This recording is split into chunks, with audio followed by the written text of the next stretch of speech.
บ้วนเดียวชาเราเกะเมย์บ้วนเดียวอ่ะน้องคนนี้คือเจ้าสาวเลยทุกคนเลยอย่าไปเละกี่ฟื้นที่สาวบานหาได้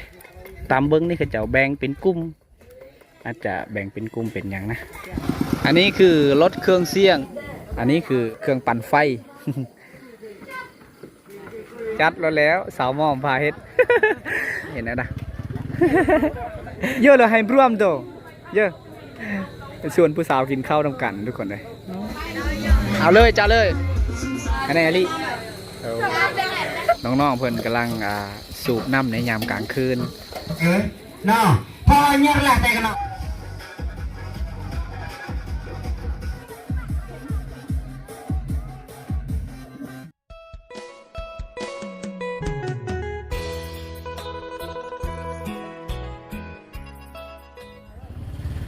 เอาสบายดีทุกคนสบายดียามตอนแรงเลยทุกคนเลยตอนนี้เวลากะ15 โมงกับ3 นาทีทุกคนเลย จะได้พาทุกคนไปวิดีโอนี้กาจะได้พาทุกคนไปเที่ยวส้มอยู่ในหมู่บ้านที่กำลังจะมีงานแต่งเลยตอนนี้ทุกคน มาทุกคนเลยนี่หมู่เบาเคมานำ2 คนนะทุกคนเลยหมู่เบาเคพาไปนะไปหาเลาะเบิ้งผู้สาวเลยกาไปหาเบิ้งข้าเจ้าเฮ็ดเงี้ยงนั่นนี่ทุกคนเลยอยู่ทางหน้าพุ่นแหละหมู่บ้านข้าเจ้าอาจจะมีเส้นทางอยู่ในกลางหมู่บ้านเลยทุกคนเลยเป็นหมู่บ้านเขตชนบทเมืองเซโปนเลยก็ว่าได้ทุกคนเลยนะตอนนี้ก็กำลังหย่างตามทางเลยนะอาจจะแม่นเหือนลังนั่นมะอาจจะมีงานแต่งนะทุกคนแต่ว่ามื้อนี้เป็นมื้อที่ข้าเจ้ากะเกี้ยมนะตามที่บาวเคได้ยินข้าเจ้าว่า ทุกคนเลยหรือว่าเหือนลังนั่นที่มีผาบัดบ่อันนี้แม่นข้าเจ้าตากหน่อไม้บังโขหน่อไม้แห้งทุกคนเลยมันบ่แม่นเหือนหลังนี้นะเบียดมาขายข้องขายเครื่องอีหยังต่างๆนั่นแหละโอ้กำลังย่างไปอาจจะแม่นเหือนหลังนั่นแหละทุกคนเลยนะตอนนี้ก็กำลังย่างเลยหมู่บ่าวเคนะจะขี่รถจักรหรือว่ามอเตอร์ไซค์ขี่ไปก่อนสำหรับบ่าวเคนะจะค่อยย่างไปตามหลังนี่แหละ ทุกคนเลย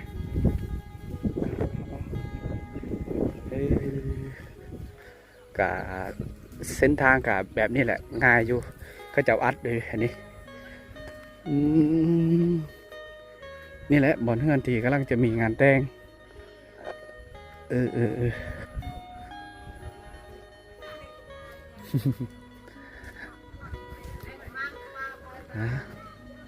โอ้ทุกคนเลยเขาเจ้ามีกางโต๊ะมีกางโต๊ะกางเต้นแล้วเขาเจ้ากะเกียมกางเต้นเลยได้ทุกคนเลย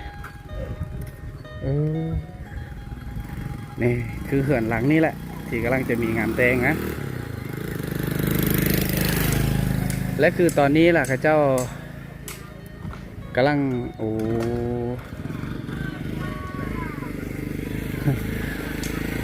กำลังเห็ดอีหยังกำลังต้มน้ำต้มยังแล้วกำลังกะเกียมทุกอย่างได้ทุกคนเลยหลายขั้นตอนนะกำลังสีมุ่งหน้าไปทางนี้เดี๋ยวกลับมาขายให้ทุกคนได้เบิ่งนะทุกคนเลย โอ้ข้าเจ้ากะเกียมกลางเต้นนะตอนนี้เวลากะ3 โมงแต่ว่าข้าเจ้ากันยังบ่ท่านได้มีตู้มียังนะช่วงนี้ทุกคนเลย โต๊ะข้าเจ้ายังบ่ท่านได้ใส่อยู่โอ้อันนี้นะข้าเจ้ามาขายขนมอีหยังต่างๆโอ้ยามนี้กันยังมีมะม่วงเสยอยู่โอ้ทุกคนเลยจะเขาขายแบบใดนะเขาขายเป็นน้อยหรือเขาขายเป็นโหลนี่อันนั้นคือมังนาวบ่อีหยังโอ้นี่คือจะมาขายเครื่องโอ้เป็นน้ำปั่นน้ำยังโมบ่าวเคบ่าวสลีเพิ่นเอามางานแต่งทุกคนเลยบ่าวเคก็อยู่ในงานแต่งอยู่จุดนี้นะทุกคนเลยเพื่อนอันนี้เป็นเพื่อนที่กำลังมีงานแต่งในมื้อนี้เป็นมื้อเริ่มต้นงานแต่งทุกคนเลยนะหาติดตามเลยทุกคนเลยนะ2 มื้อ3 มื้อจึงแล้วงานแต่งอยู่ในเขตนี้ครั้งแรกที่ได้เห็นงานแต่งในเดือนนี้นะในช่วงเดือนตุลาเดือนนี้ทุกคนเลยเดี๋ยว เบาเค้กอาจจะปั๊บมาคิด กำลังสีเลาะส้มหรือว่าเที่ยวส้มแถวๆนี้ให้ทุกคนได้เบิ่งนะทุกคนเลยมาอยู่อีกมุมนึงทุกคน อันนี้คือกระเจ้าเฮ็ดเตียงบอนที่กระเจ้าอยากเฮ็ดอยู่เฮ็ดกินนะเฮ็ดอาหารต่างๆนี่แหละเตียงอันนี้แม่นใบไม้หรือว่าอุ๊บหรือว่ากกไม้ที่กระเจ้าอยากต้มนำกินนั่นแหละอันนี้คือขาดบ่ได้เลยมันเป็นยาและมันเป็นธรรมศาสตร์ที่กระเจ้าได้ต้มน้ำต้มยังทุกคนเลยเขาจะต้องใส่ได้ต้นอันนี้ใบอันนี้นะ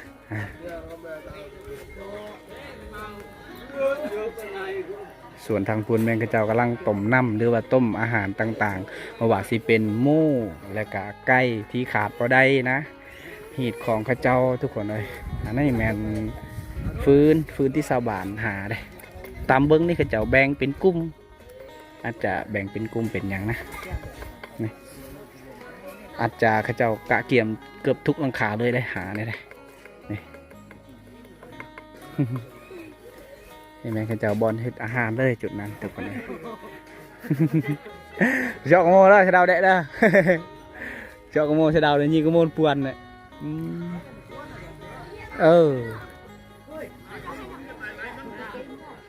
ทุกคนเลยปะน้าจะจู่ให้เบะได้เลยเบะได้เลยอันนี้นุ่มปวนอันนี้ตัวเด็ก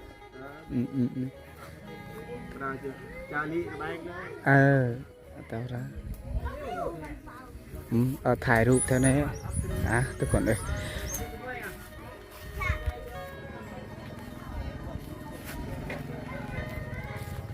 ได้ล่มกับข้าเจ้าแต่ว่าเขาต้องได้ล่ม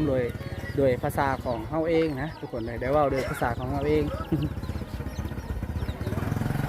ข้าเจ้าได้ถามว่านอนบ่ต้องได้นอนแล้วกันยังอยู่จุดนี้นะทุกคนเลยนี่แหละทุกคนเลยมาอยู่มุมนี้นะมันจะแปลกๆน้อยนึงทุกคนเลยแต่แถวนี้ข้าเจ้ามาขายเครื่องมีแต่อันคนเวียดมาขายเครื่องขายอาหารขายขนมต่างๆนะคนลาวบ่ค่อยจะเห็นเลยโอ้ทุกคนเลยตอนนี้ก็ยังอยู่จุดนี้นะ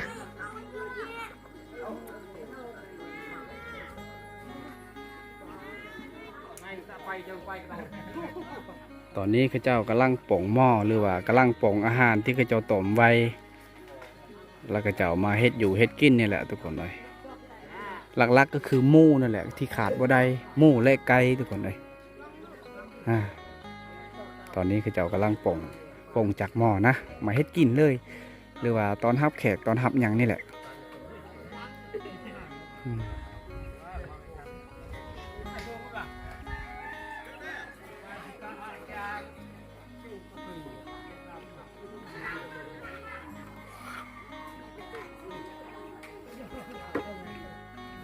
ทุกคนเลยยังอยู่ในนี้นะหมู่บ้านข้าเจ้าน่าจะบ่หลายหลังคาด้วยทุกคนเลย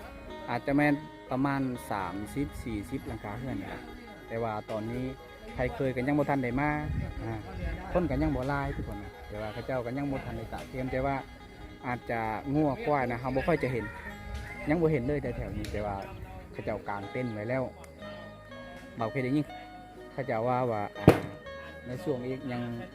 1 ชั่วโมงหรือว่า2 ชั่วโมงแล้วเครื่องเสียงอาจจะมากไทยเคยยังไม่ทันได้มาอื่นพุ่นไทยเคยมาแล้วก็เจ้าจะจัดลำบงอีกยังต่างๆนะทุกคนก็เจ้าป้งอาหารทางล่างคือก็เจ้าป้งอาหารเลยอาจจะบ่เข้าไก่เขาเจ้าเด้อทุกคนเลยเพราะว่ามันมีที่อีกยังต่างๆอยู่ในนั้นก็เลยบ่ได้เข้ามีแต่อธิบายให้ทุกคนได้เบิ่งนะทุกคนเลยแล้วเขาเจ้ากำลังเฮ็ดอยู่เฮ็ดกินอยู่นี่แหละเป็นไปตอนนี้กะสีย่างลงเซ่ไปเบิ้งน้องๆเพื่อนได้อาบน้ำแต่งต้นแต่งตัวว่าเขาเจ้าอาบน้ำอยู่ใส่นะมาต่ออยู่พุ่นเลยทุกคนเลยผ่านไปเป็น1 นาที2 นาทีนะตอนนี้มาเบิ้งผู้สาวบ้านป่าอาบน้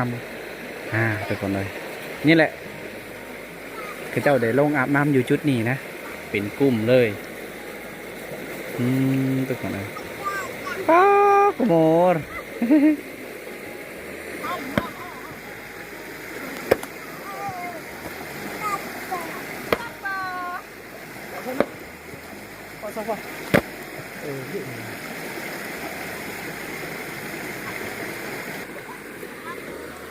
อ้เต็มไปด้วยผู้สาวเลยแล้วทุกคนเลยกูระเบ้อเลยเป็นไงแซงเปื่อยไปไหนกูระเบ้อเลย เมนตะเบินก็ไปกูระเบ้อเลยเด็กน้อยผู้สาวเขาจะลงอาบอยู่จุดนี้นะทุกตอนแรงปลื้อเลยเนี่ยแซงเปื่อยมาตะเบินปลื้อลำเปื่อยเหรอวะ โอ้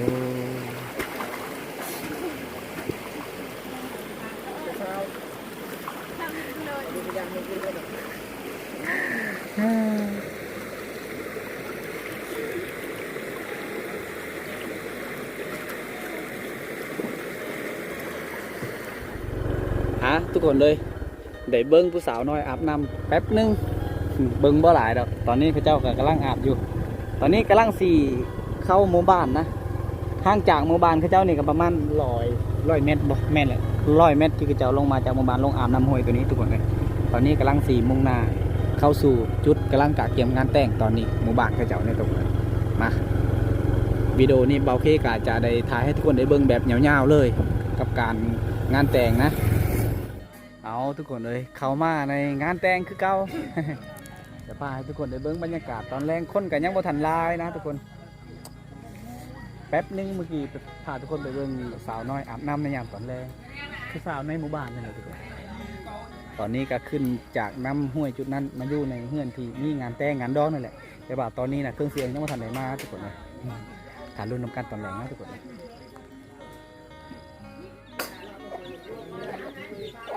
ทางพุ่นแมนทางอายเพิ่นกำลังต้มน้ำกลิ่นหรือว่าต้มน้ำห้อนไว้ตอนรับแขกนี่แหละขาดบ่ได้แล้วเขาเจ้าต้องใส่อันนี้แหละเขาเจ้าต้มน้ำโดยใบตัวนี้นะทุกคนเลย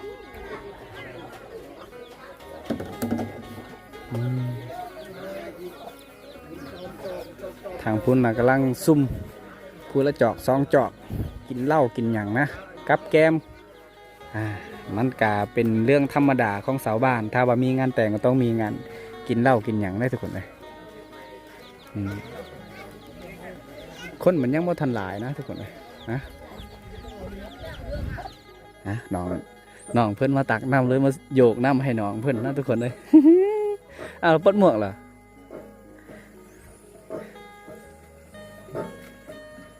ไม่วีเลยเนี่ยเจ๊ฮะ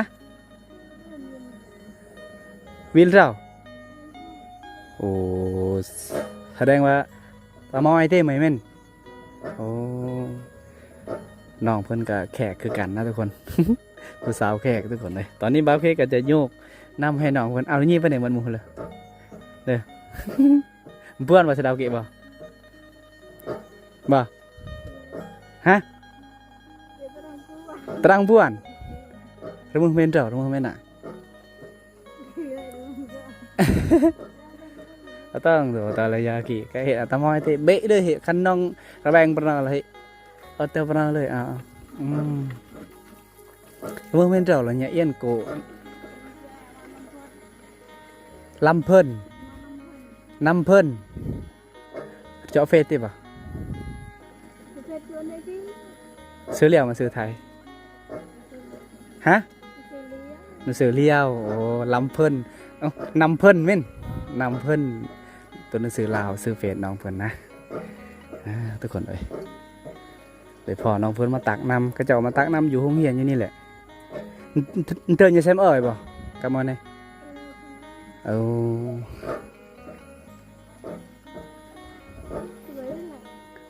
ยืงเลยเห็นเลยตาราง4 กิโลเมตรตาราง4 ลัก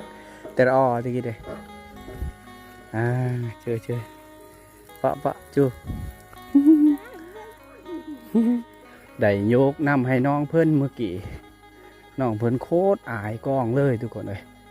นะตอนนี้กำลังย่างไปจุดงานแต่งคือเก่าทุกคนเลยตอนแรกนี่ก็จะเอามาเครื่องของอีหยังต่างๆมาขายมาวางไว้อยู่จุดนี้แหละขาสาวขายได้เจ้าเมียนโตเมียนตังอีหยังอยู่จุดนี้แหละทุกคนเลย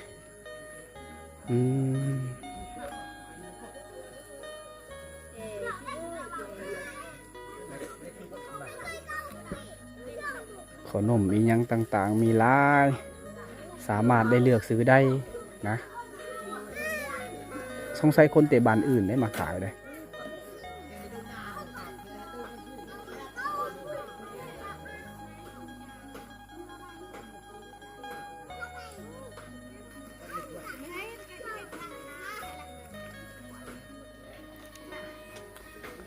ตอนนี้เวลากะประมาณ16 โมงแล้วทุกคนเลยเอื่อยเพิ่นก็กำลังกะเกี่ยมข้องขายอิหยังต่างๆตามนั้นแหละว่าสิเป็นขายอาหารนะลูกศอกลูกซีนอ้วจามออกจามเอ็นทุกคนเลยและกะเครื่องดื่มต่างๆตอนนี้กำลังเก็บเมียนจากมอเตอร์ไซค์หรือว่ารถจักรเขาเจ้าตอนนี้บาวเคกะมานั่งอยู่กับน้องๆเพิ่น อยู่ในโต๊ะในเต้นนี่แหละทุกคนเลยนี่แหละคนมันยังมาหลายมือนี้ทุกคนเลยนะอาจจะเป็นมืออื่นผู้แรกเขาเจ้าว่าเอาผ่านไปเป็น1 นาที2 นาทีตอนนี้เบาเพกันยังนั่งอยู่จุดนี่แหละทุกคนเลยตอนนี้ได้เบิ้งผู้สาวกำลังย่างขึ้นมานะน้องๆเมื่อกี้ก็จะลงอาบน้ำโอ้ยิ้มงามเลยอย่าไปเลยกี่ โอ้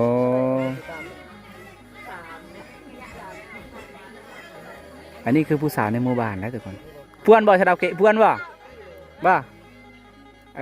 พวนโนโอ้ยโอ้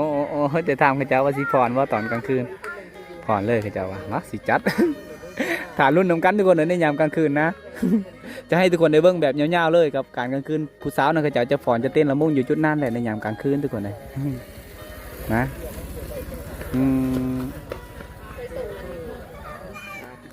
บ่อำเภอเด้อสาวบ่ตะเบิ่นเอ้ยผู้สาวปั๊บมักซิบ นี่แหละได้พอผู้สาวต้องได้หยอกกันแบบนี้แหละทุกคนเลยเจ้ายางโคตรไวเลยผู้ย่างไปขึ้นเนื้อทั้งพุ่นแหละมีหันขาหันย่างก็อาจจะอยู่พุ่นแหละทุกคนเลยนะตอนนี้เบาเคก็ยังอยู่ในจุดนี้ตะเว้นก็จะเริ่มคำมืดตื้อตาอันนี้แม่นบอลเขาเจ้าตากน้ำไม้ที่ขาดไว้ได้นะทุกคนเลยในช่วงฤดูนี้ผู้ตะเว้นตอนนี้ก็16 โมงกับ40 นาทีนะทุกคนเลยผู้เขาเจ้า2 คนแล้วเห็นผู้สาวเขาต้องได้เบิ้งไว้จองไว้สำหรับผู้สาวสำหรับเบาเคทุกคนเลย นะผู้เอาทุกคนเลยตอนนี้เบาเคก็ยังอยู่ในจุดนี้แหละนะทุกคนเลยส่วนทางพุ่นเขาเจ้าซุ่มแซวที่เขาเจ้าซุ่มแซวกันกินเหล้ากินหยังนั่นแหละตามภาษาของชาวบ้านนั่นแหละทุกคนเลย นะนี่แหละงานแต่งในเหือนหลังนี้ในหมู่บ้านเขตนี้อาจจะนี่แหละเกิดขึ้นแบบนี้แหละแถวนี่แหละทุกคนเลยมันจะเกิดขึ้นประมาณนี้แหละอย่างที่ทุกคนได้เห็นนี่แหละพระเจ้าจะซุ่มแซวกันไปขายเครื่องขายของยังต่างๆนะผู้สาวนั้นยังไม่ค่อยได้เห็นเลยสมองนี้ทุกคนตอนนี้เบาเคก็ยังยืนอยู่จุดนี้แล้วก็จะได้พยายามให้ทุกคนได้เบิ้งแบบเงาๆทุกคนเลย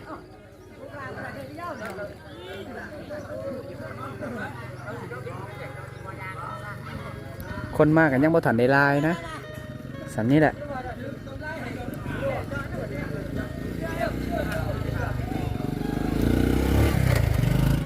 เดือนกำลังแจ้งเลย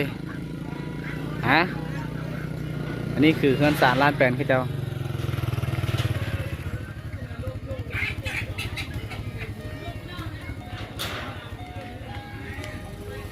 เพื่อนด้วยไหนด้ามเพื่อนเตะด้วยไหนด้า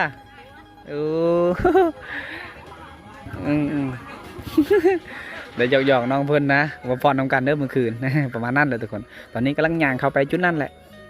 นี่แหละทุกคนเลยจุดนี้ขอบเขตนี่แหละอย่างที่ทุกคนได้เห็นนี่แหละจะพยายามเก็บภาพให้ทุกคนได้เบิ่งนะเขาเจ้ามาขายเครื่องมันจะขายฟังพุ่นขายใกล้ๆกับบอลเขาเจ้าสีลำบอกลำบงเปิดเพลงเปิดยั่งอยู่จุดนั่นแหละทุกคนนะส่วนทางนี้เขาเจ้าผู้เฮ็ดอยู่เฮ็ดกินแต่งอยู่โคกินแล้วมาจะซุ่มแซวกินเหล้ากินยั่งอยู่จุดห่มจุดนี้ กำลังคึกคืนเลยตอนนี้นะ ทุกคนเลย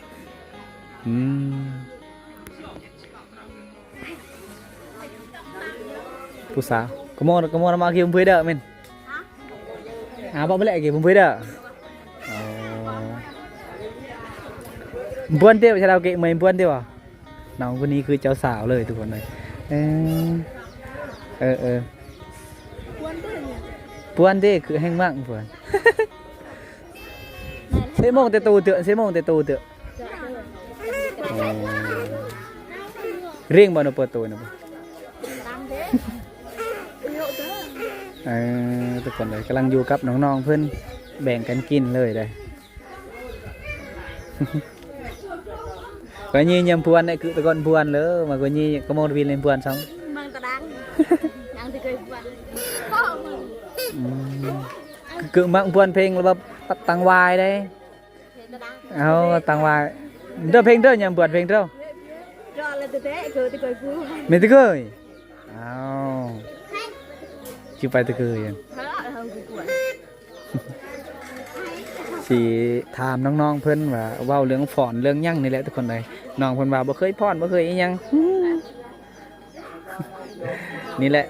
น้องคนนี้คือเจ้าสาวเลยตอนนี้โอ้Pernah no Satriaเลยมัมkia có phải pernah ke ku Satria pernah nó liang dua lah tu juga kan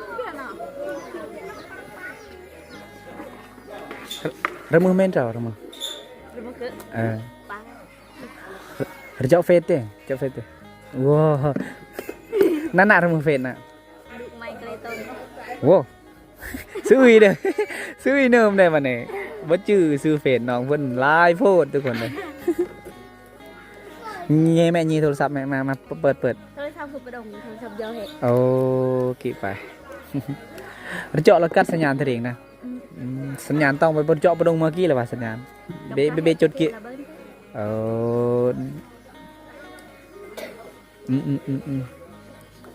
เมนพอแห้งยังกี่อันตีฮะตีอย่าโดนยาวินเนี่ยอย่างที่ยาในบรรจุในคอยอยู่แล้วได้ถามน้องเพิ่นเรื่องดินเฟดดินย่างนะทุกคนเลยน้องเพิ่นว่าสัญญาณอินเทอร์เน็ตมันยากส่วนนี้สัญญาณไม่ค่อยแห้งอยู่บ้านน้องเพิ่นทุกคนเลยได้ถามน้องๆเพิ่นได้หยอกน้องๆเพิ่นนะได้ถามเรื่องการฟ้อนแหละก็ได้ถามน้องๆเพิ่นว่าอีหยังนั่นนี่ทุกคนเลยนี่แหละอยู่ในงานแต่งนี่ซ้ำนี่แหละทุกคนเลยนะจะได้ถามทุกคนได้เบิ้งทารุ่นวิดีโอกลางคืนเลยนะทุกคนเลยวิดีโอนี้บางทีอาจจะยาวจนหอดกลางคืนว่าเขาเจ้าได้เปิดเพลงเปิดย่างแล้วเขาเจ้าได้ฟ้อนลำบงอีหยังต่างๆบางทีก็เบาเพลงที่เขาไปฟ้อนนั่งเขาเจ้าก็มีเลยทุกคนนะตอนนี้ก็มาอยู่กับหมู่จุดนี้คือเขาอยู่จุดโน่นนะทุกคนเลย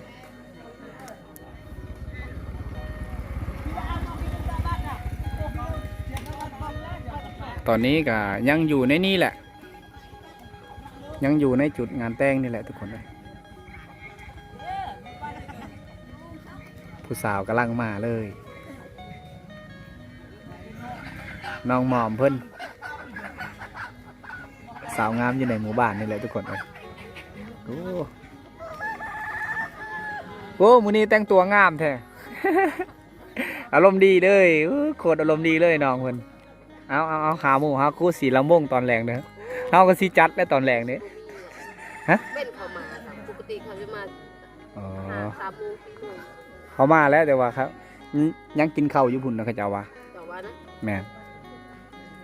ถ่าเครื่องเสียงมาก่อนนะทุกคนเลยเครื่องเสียงมาแล้วเขาสิจัดกับสาวหมอม สิร้องพรเบิ่งจัก1 นาทีพอบ้าลายแล้วทุกคนเลย ป้าไปรุ่นทำกันเลยนะอันนี้คือรถเครื่องเสียงหรือว่ารถตู้กำลังมาเลยตอนนี้เขาเจ้ามาใส่รถไทยหรือว่าอีเต็นนะทุกคนเลย พวกเขามาค่ำเลยตอนนี้ก็เกือบ4 ฮอด 18 โมงตอนนี้เขาเจ้ามาพอดีเลยมาทุกคนเลยฝากไปเบิ้งเครื่องเสียงเขาเจ้านำกันเขาเจ้ากวบด้วยผาบัดเลยจุดนั้นเขาเจ้ากำลังขับเข้าอยู่จุดนั้นแล้วทุกคนขำพอดีเขาเจ้ามาแล้วใส่งานเลยนะคนกะจะหุ้มกั้นเขาเบิ้งแล้วนะทุกคนเลย เพราะว่าเครื่องเสียงแต่ว่าเขายังบ่ทันได้ฮู้ว่าเขาเจ้าสิใส่กับยังเพราะว่าหมู่บ้านเขาเจ้านี่มันยังบ่ทันได้มีไฟฟ้านะเขาเจ้าสิเอายังมาเสียบมาต่อใส่ทุกคนเลยตอนนี้เขาเจ้ากำลังอาลงเครื่องเสียงและเค รื่องปั่นไฟทุกคนเลยอันนั้นแหละเครื่องปั่นไฟนะเพราะว่าหมู่บ้านเขาเจ้ากะเฮาเลี้ยวทางใดอาจจะบ่เห็นลักไฟฟ้าหรืออีหยังนะทุกคนอาจจะบ่ได้มีสายฟอกสายไฟบ่ได้มีไฟฟอกไฟฟ้าอีหยังแล้วเขาเจ้าต้องถ้ามีงานดองแบบนี้แล้วเขาเจ้าต้องใช้เครื่องปั่นไฟปั่นหยังคือกันกับทางภาคหมู่บ้านเบ้าเข้เลยทุกคนเลยนะตอนนี้นะเขาเจ้ากำลังเอาลงเลยทางวัยรุ่นแล้วกำลังกะเกียมกำลังซ้อมท่าเต้นนะทุกคน ทุกคนเลยนี่แหละ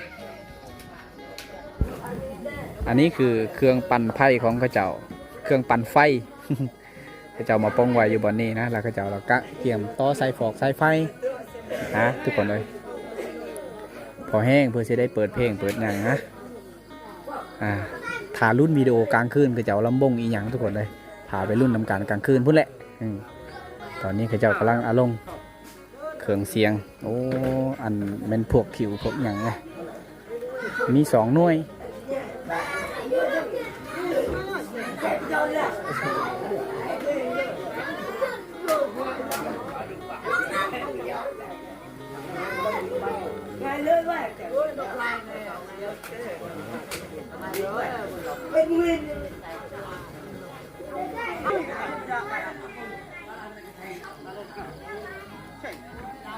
กำลังย่อหลายคนถ้าว่า2-3 คนอาจจะมาแพ้ความนักนี่คือเครื่องเสียงของหมู่บ้านเขาเจ้าหลายทุกคนเลย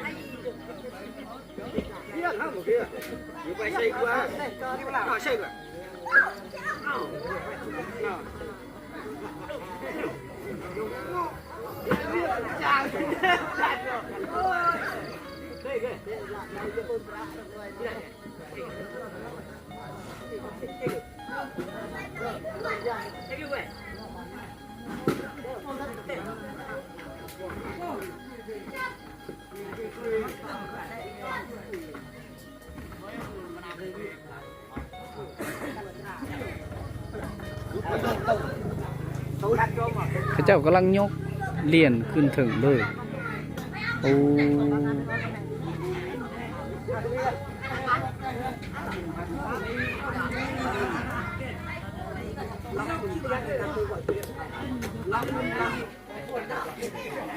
ผู้สาวน้อยพากันไปตักน้ำได้ตอนนี้เอาทุกคนเอ้ยนี่แหละ งานแต่งในหมู่บ้านชนบทชนเผ่าลาวนะทุกคนนะอย่างที่ทุกคนได้เห็นเมื่อกี้แหละตอนนี้เจ้ากำลังต่อเครื่องเสียงหรือว่าอารมณ์เครื่องเสียงอีกอย่างต่างๆทุกคนนี่แหละเจ้าสีจัดรอบลำวงในยามกลางคืนเลยก็ว่าได้ทุกคนเลย บางที่บ่าวเคกาสีให้สีพาทุกคนไปเบิ้งจนฮอดกลางคืนเลยก็ว่าได้ทุกคนเลยตอนนี้ย่างมาชมวิวอยู่จุดหงเหียนจุดนี้ทุกคนเลยนะนี่แหละทุกคนเลยบ่าวเคกาจะอธิบายให้ทุกคนได้หู้ได้เบิ้งแบบคร่าวๆนะทุกคนเลยน้องๆเพิ่นกำ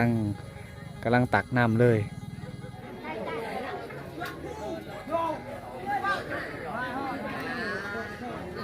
ข้าเจ้ากำลังสนแล้วบนในยามตอนแรงเลยผู้สาวก็กำลังมานะทุกคนเลย เขาเริ่มจะเห็นผู้สาวแล้วตอนนี้ถ้าว่าเครื่องเสียงถ้าว่าข้าเจ้าได้เปิดเครื่องเสียงมันจะอักสนแล้วบนกับเสียงเพลงเสียงยังทุกคนเลยแต่ว่าตอนนี้นะข้าเจ้ากำลังกะเกียมถือโต๊ะถือตังอีหยังต่างๆเพื่อสิครับกินข้าวกินน้ำหรือว่ากินเหล้ากินเบียร์ต่างๆอะไรทุกคน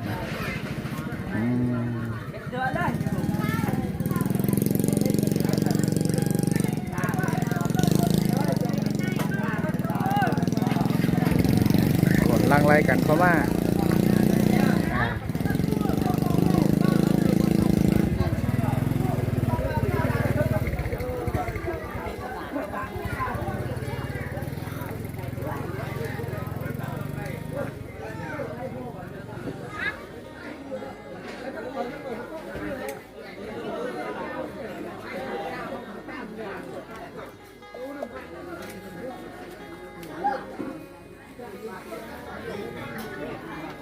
ทางพุ่นกำลังกะเกียมเครื่องเสียงอยู่สีย่างไปหาผู้สาวทางนี้ก่อน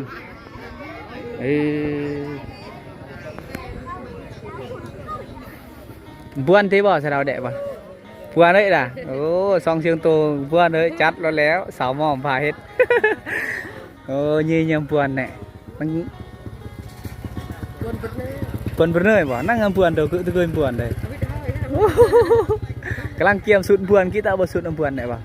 โอ้คือเลย ที่ลูก โอ้ คืออยู่ในหนองเพิ่นนะทุกคนเลยยี่ยมบ้วนเห็นนะ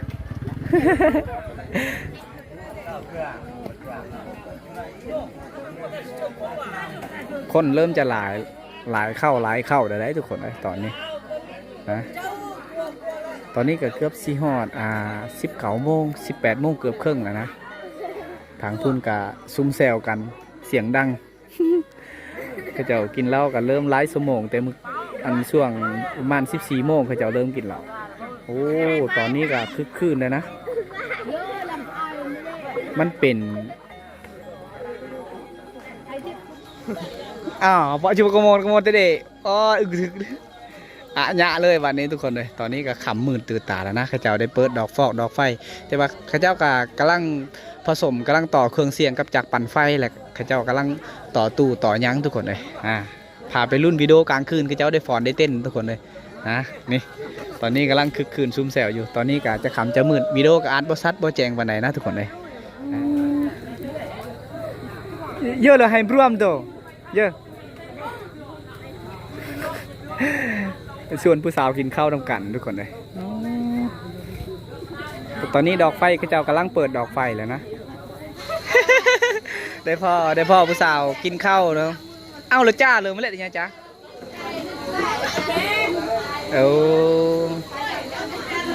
เพื่อนบ่แหน่บ่เพื่อนบ่โอ้จัดเพื่อนน้องออเด้อ ก็ได้ยินเพื่อนนี่ก็บ่เพื่อนบ่โอ้ทางพุ่นแม่เขาเจ้าเปิดไฟแสงสีนะเขาเจ้าจะกำลังเปิดเพลงเปิดยั้งทุกคนเลยผู้เอาเลยจ้าเลย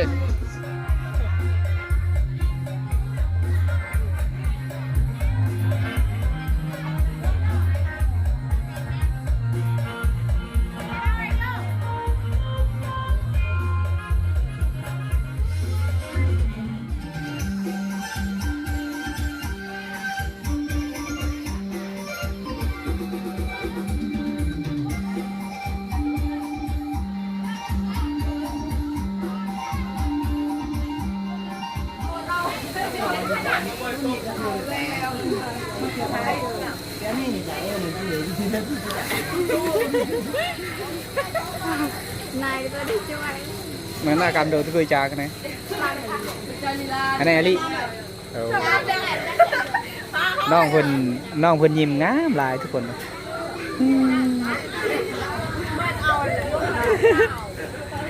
หาเบิ้งน้องเพิ่นเต้นนะทุกคนเลยน้องเพิ่นฟ้อนนะกำลังสิเขาเจ้าเปิดเพลงเปิดย่างน้องเพิ่นสิกำลังสิกะเกียมฟ้อนเลยตอนนี้เขาเจ้ากำลังเมียนเข้าเมียนอย่างนะตอนนี้ผู้สาวในหมู่บ้านนี่แหละ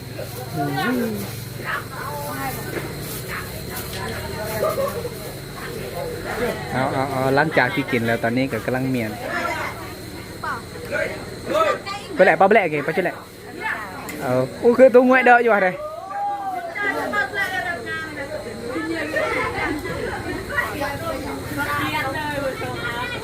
เอ็ดเป็นในห้องนะเด้อนะงวยจะนั่งตัวงวยเด้ออยู่ไปปะเอ็ดเด้อเอางวยเด้อเจ็บอ่ะ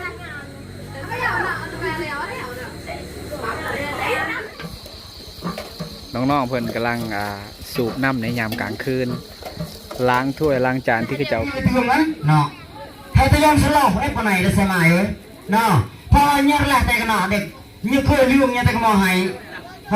เรื่องคุยนัวก็ตามหรือคุยตั้งวิลก็ตามแค่บุญเรื่องที่ย่องก็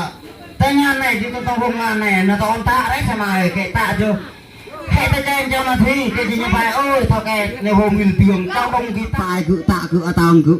ขั้นตาตองที่เนี่ยตาบนงานไหนเนาะเพราะว่างานไหนบุญคุยคุมคุยคลองคุยบ้านเกลียเกียกระดาษเนาะฝ่ายเห็นบ่อันไหนแซมอาให้บางเทืออะไรก็ทำไมไม่เนี่ยอะไรถึงดังว่าเกียกันเท่างานเกียบ่อะไรงานต้องบุญคุยเกียบุญคุยรับผิดชอบเนาะบันไหนริดอันจะดงอันเนาะท่านมาละอาสินเปลืองมาละเสียหายเนี่ยท่านละผิดเนาะยัวตองตีเอ็นท่านมาผิดเนี่ยเจาะกันท่องกับตาเอ็นมาใน สิ้นเปลืองอันตั้งดงอันกี่ตั้งหักได้สมัยมาแล้วสิ้นเปลืองอันนั้นนับแต่บลังนับแต่ดอยนับแต่ลินับแต่จุยก่อนอันแม่นบ่เพราะว่าอันเศร้าตัวอันเศร้าเต้นอันตานรออันนั้นเลยนะอันเอาให้เลยบุ้ยอันยอมให้บ้างเลยมั่งแต่เคยมั่งแต่กระยามั่งแต่แซมมั่งแต่อายนะอันมั่งแต่งีมั่งแต่โกนทุกแน่ห้ามให้ตะตองในละเงี้ยว่ามันเนี่ยอายุมันเนี่ยแพงมันเนี่ยสมัยเนาะอากีอันริจะบ้งสมัยเพราะว่ารีดอันตั้งรีอะไรฮันเนาะเพราะว่าอะไรกำหนดดอกไรเพราะว่ากาจะไม่ชื่อนัวในเนาะกำหนดสมัยเนาะอันกำหนดแต่บากอ่อนผู้หญิงตะปายคืออายตะปายคือบากตะปายกับคือเธอสมัยอ่ะคือปายในละตะเม่นไปยกขัดเนี่ยยกโยกเนี่ยแต่บนโยกเนาะสมัยเนาะอันนี้คือปายละเมื่อกี้เราสมัยเนาะเอาอยากแจ้งข้าวหรือเพราะว่าเท่าแก่ อันนี้เขาประกาศระเบียบของหมู่บ้านของกระเจ้าทุกคนเลยทางในบ้านจะประกาศระเบียบอย่างนั้นนี่การลิ้นการกินก็ต้องเบิ่งนะ เป็นตะกายเพราะว่าอันทั้งละตัวก็อยากให้ช่วยทั้งละเดืองเนาะเพราะว่าเข้าตัวกลายกี่ยกอันนับตอนทุนกลายเฮ้ยจากกลายก็ให้เรื่องนี้บึ้งเราเนาะโอ้คักลูกทวนเราตอนนี้เพิ่งไปลองกระทัว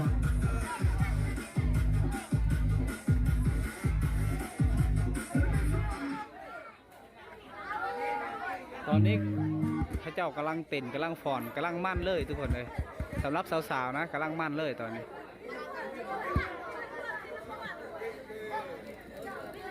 เขาเจ้าปิดเพลงแล้วเขาเจ้าปิดเพลงแล้วทุกคน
ทุกคนเลยผ่านไปเป็น1 นาทีตอนนี้ได้ออกจากจุดเสียงเพลงเสียงตูจุดงานดอกนะมาพักอยู่ตารางเฮือนข้าเจ้าให้ทุกคนเลย ก่อนไม่เนี่ย นี่แหละ เมื่อกี้เราเห็นว่าไง